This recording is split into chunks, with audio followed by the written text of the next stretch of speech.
Hi.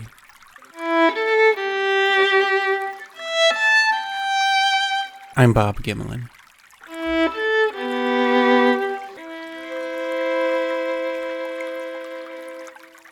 Japan had two species of wolf, the Hokkaido wolf and the Honshu wolf. The former dwelled on Japan's most northerly island, and the latter was found on Honshu. The Hokkaido wolf, a subspecies of the gray wolf, was very similar to the wolves of Siberia and North America, while the Honshu wolf was a little bit different. In the 1860s, Japan was rapidly modernizing, and the population was growing. And as happened in Europe a bit earlier, much of the population transitioned from agriculture to industry, meaning they were no longer feeding themselves. Therefore, the whole country became reliant on Hokkaido for food, and the wolves of that island were a pestilence to the grazing animals and the horses that were required to maintain them. In the late 1870s, the Japanese Empire hired an American named Edwin Dunn to advise on modernizing and optimizing Hokkaido's food production, and he led a campaign against the wolf, with a bounty system in place, and free poison for all. The last wolf howled on Hokkaido in 1879.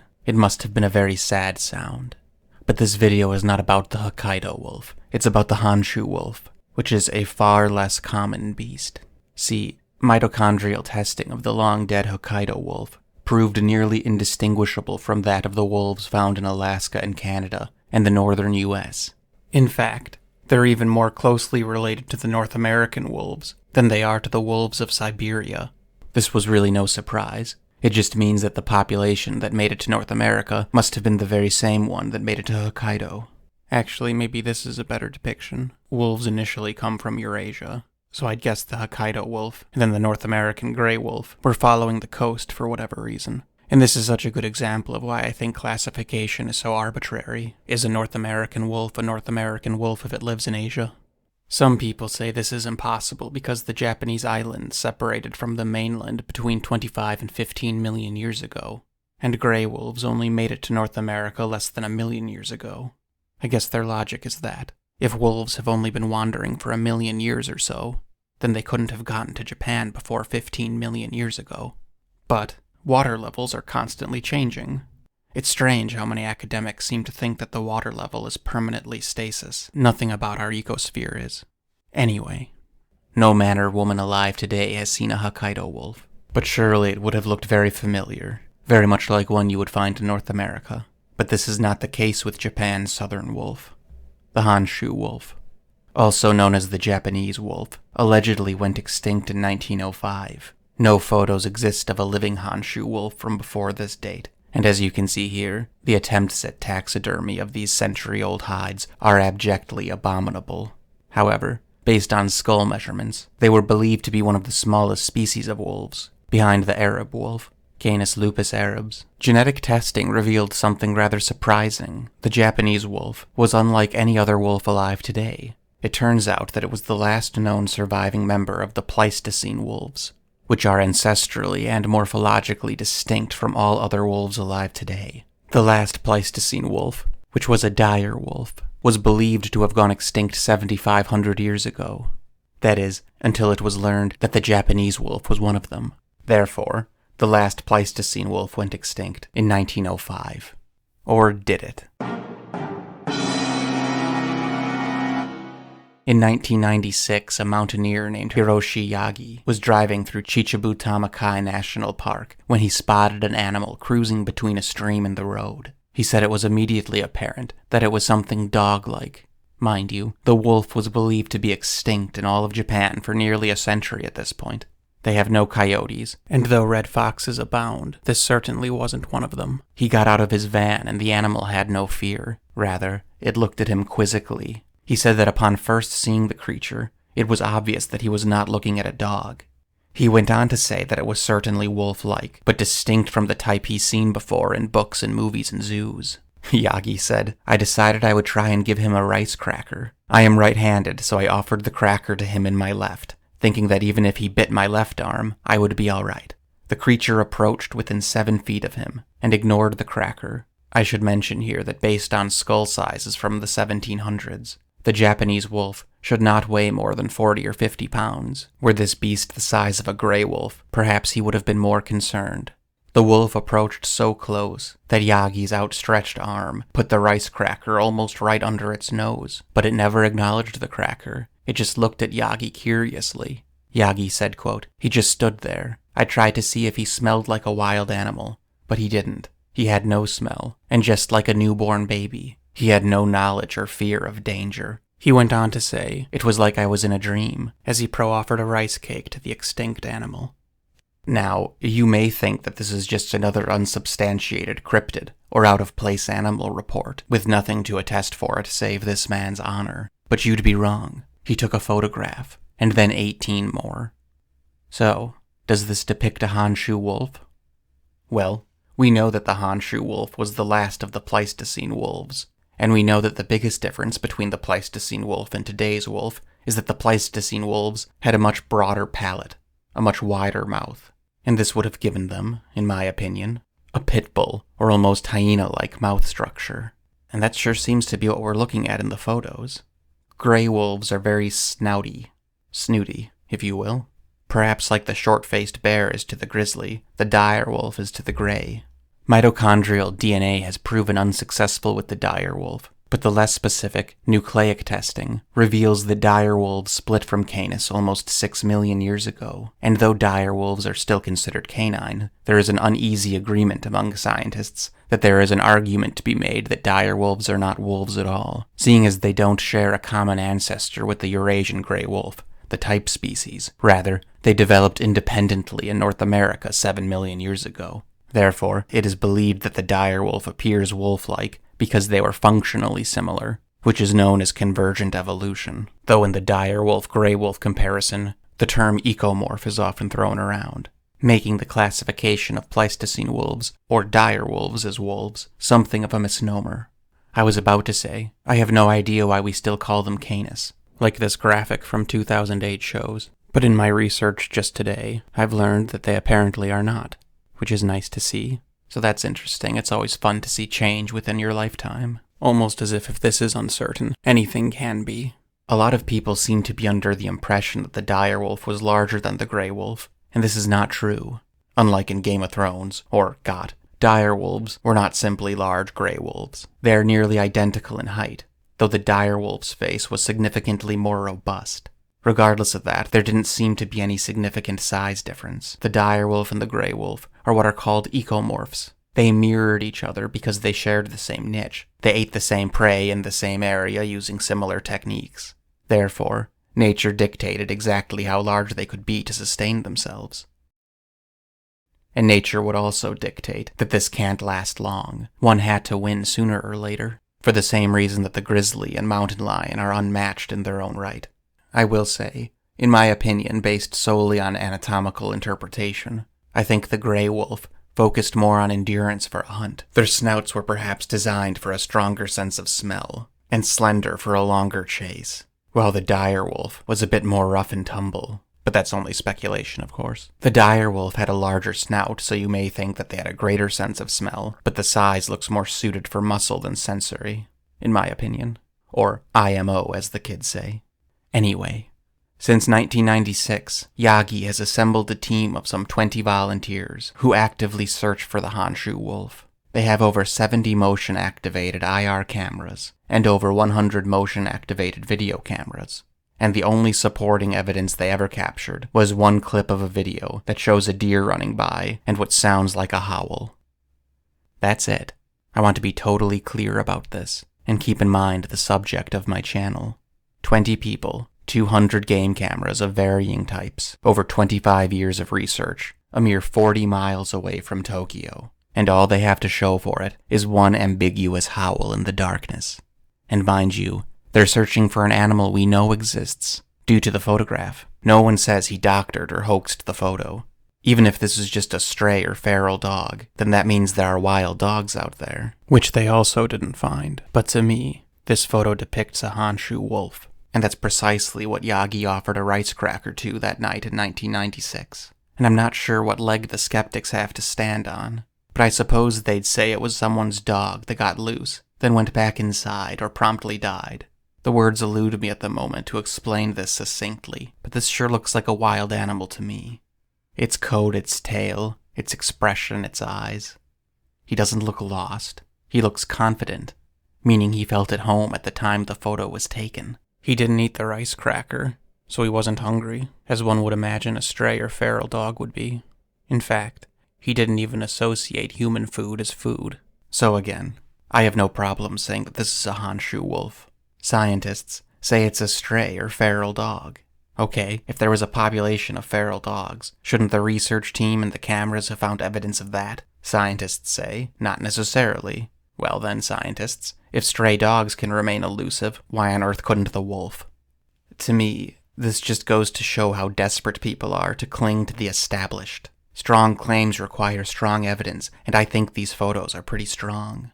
Japanese zoologists have pointed to the creature's docile attitude to support the dog theory. They say for it to be that calm, it must have been comfortable around humans. And that's a fair point, I think.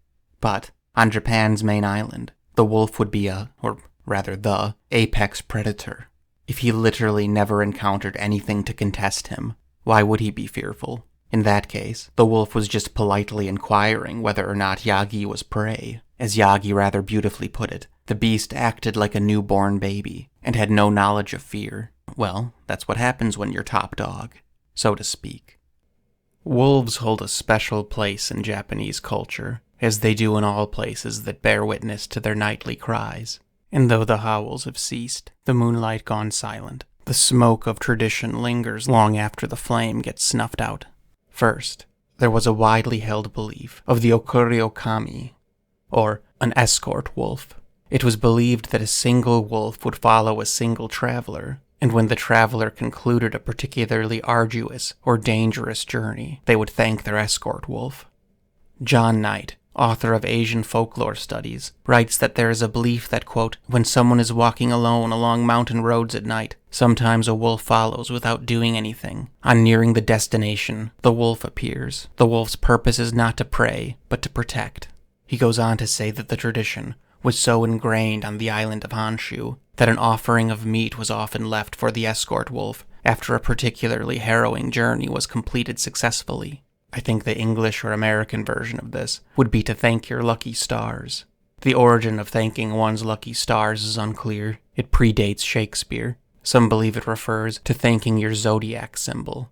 Others believe it refers to a time when navigation was reliant on a more celestial and permanent global positioning system. I prefer to believe the latter. Perhaps the next time you find your way after being certain you'd lost it, consider thanking your escort wolf. He just wants what's best for you. Number 2. One antique tale tells of a man who no longer wanted to live. Everything he had loved and known had been taken from him. Or perhaps, maybe he'd given it away. Apparently, the more honorable methods of self-ruination were too merciful for his taste, so he decided to take a one-way stroll to a mountain known for its wolves. And on what was meant to be his final walk, he indeed encountered a wolf pack. He told the wolves in the most meaningful way imaginable that he deserves this, but they disagreed. They spared him, despite his best efforts. He hadn't expected to be embraced by morning's mercy. But the story doesn't stop there. It turns out that the man has great fortune both personally and financially for the rest of his life. Number 3. This legend is a bit less legendary than the two above. It's that the Honshu wolf possessed clairvoyance, or the ability to tell prophecy. In the Tamaki Mountains, in 1889, when the end was near for them, the local wolves howled incessantly, all night. The prolonged and protracted howls were so intense and disturbing that many of the villagers actually fled the area at first light, and they had been wise to do so. That afternoon, a storm surge hit the coast, causing an inland dam to burst, and the floodwater killed dozens and displaced hundreds. Many of those who fled due to the howling would have met their watery end had they not. Number 4. This is a more legendary legend, and it tells of a newborn baby who was abandoned in the mountains, left to die. And you may see where this is going. One may actually think that fang and tooth would be a more charitable end than exposure. Nature has diverse forms of mercy, after all. But that's not how this story goes. The infant was allegedly nursed by a she-wolf and raised by the pack. and this child would eventually grow up to become Fujiwara no Hidehira, who would become the leader of Japan's largest province during his life and times. Number 5. It was believed that to hunt wolves was to bring about extreme misfortune, usually in the death of a loved one or the loss of fortune or property. Number 6. Wolves were considered to be guardians of farms and livestock, and though their hyper-predatory nature is not denied, and wolf hunts were occasionally practiced, this belief is not discordant with reality. All of these beliefs and traditions could be totally rooted in nothing more than outdated and unscientific fairy tales. But personally, I don't have such a negative and nihilistic interpretation of this earth and the things that happen upon it. Everything comes from something. I love finding the root of myths, because they abruptly become less mythical. As for the escort wolf belief, you could say that it comes from wolves sizing up potential prey. So for example, some traveler is making a long journey, and they noticed that they were followed by a wolf. But since they made it to their destination safely, they inferred that the wolf was protecting them, when in reality, it just hadn't finished stalking yet, or hadn't made up its mind. Or maybe the wolf followed, in hopes that the human would collapse, and that maybe, but I'm skeptical that the origin of this myth is predatory. Now, I'm certainly not naive about the nature of predators, but humans are pretty adept at recognizing intention. No one says that a tiger was making sure I got home safe. But there's a fundamental difference between tigers and wolves, and that difference comes in the form of a bond that was forged by millennia, defied time and space and the nature of all things since. And yes, I think the bond between man and dog is unique even to the house cat. Don't get me wrong, I am unequivocally a cat person. I adore my cat, but if she was the size of a golden retriever, I think I'd be in serious trouble. I'm quite certain that the concept of the escort wolf is precisely how dogs came to be. Wolves were curious about humans, maybe because we had food, maybe because we were food, and maybe because of something else. Regardless, an offering of meat was left in the woods after a successful journey. I don't think it's a stretch to suggest that the wolf learned that being rewarded with meat is easier than stripping it from our bones. So I like to think that the escort wolf was simply mulling over what it might be like to be a dog. In fact, approximately 30,000 years ago, this fellow right here would have been a Japanese wolf. So I like to think that the escort wolf was flirting with becoming a dog. And what of the man who took a trip up to Wolf Mountain for a picnic? Despite the previous myth of a benevolent beast, wolves were actually considered more dangerous than bears. An old Japanese adage goes, "On a bear mountain be loud. On a wolf mountain be quiet." And that about says it all.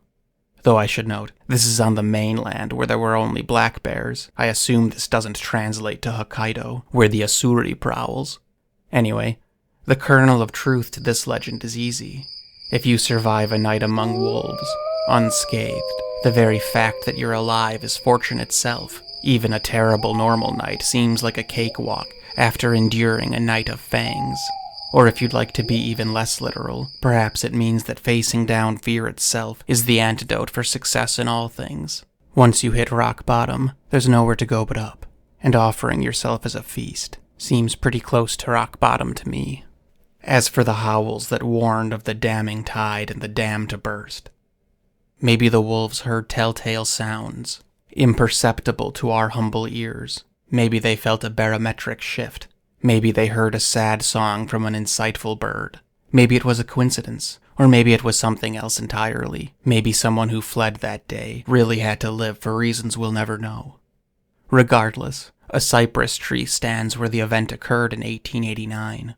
The last Honshu Wolf would be killed very near that place, a mere 16 years later. That's what they say. And what about the newborn baby with wild wolves all around it? The infant, raised by wolves, only to rise through the ranks of humanity to become a powerful leader. Well, there's nothing new under the sun.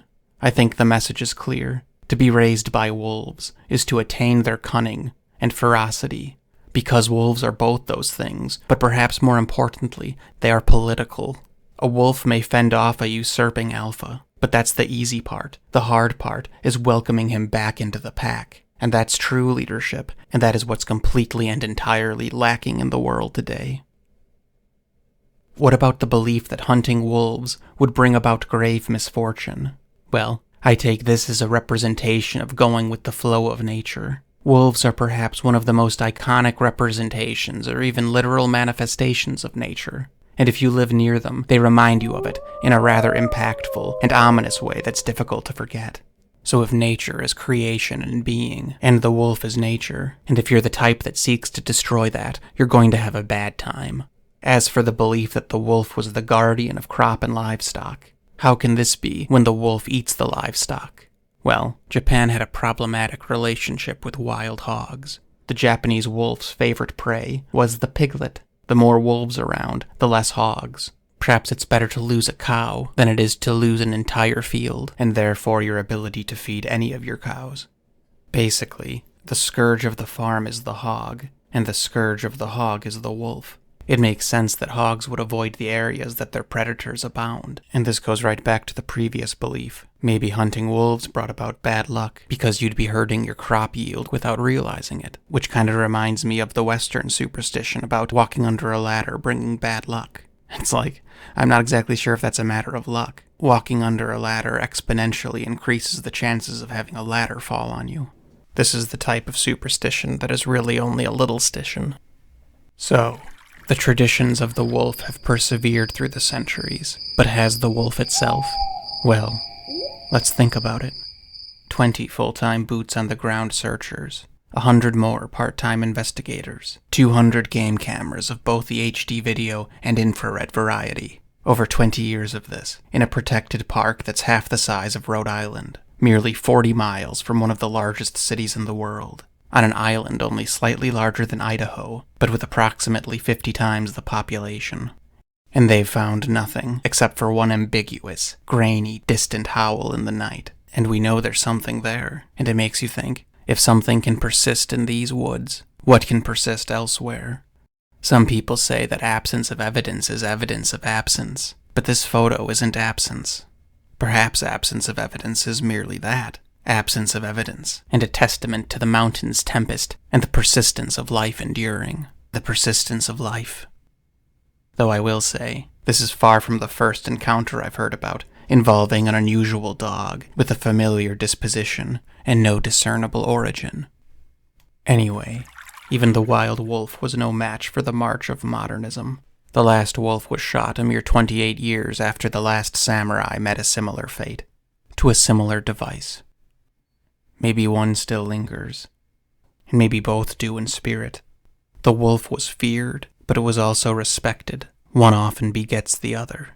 But before modernism's purge, the belief in the escort wolf and the concept of the wolf as a protector was so ingrained on Honshu that it went to the wolf's namesake, Lupus hodophylex. Hodo meaning way or path, and phylex meaning guard or protect. And lupus simply translates to wolf. The wolves protected the way, and we didn't return the favor.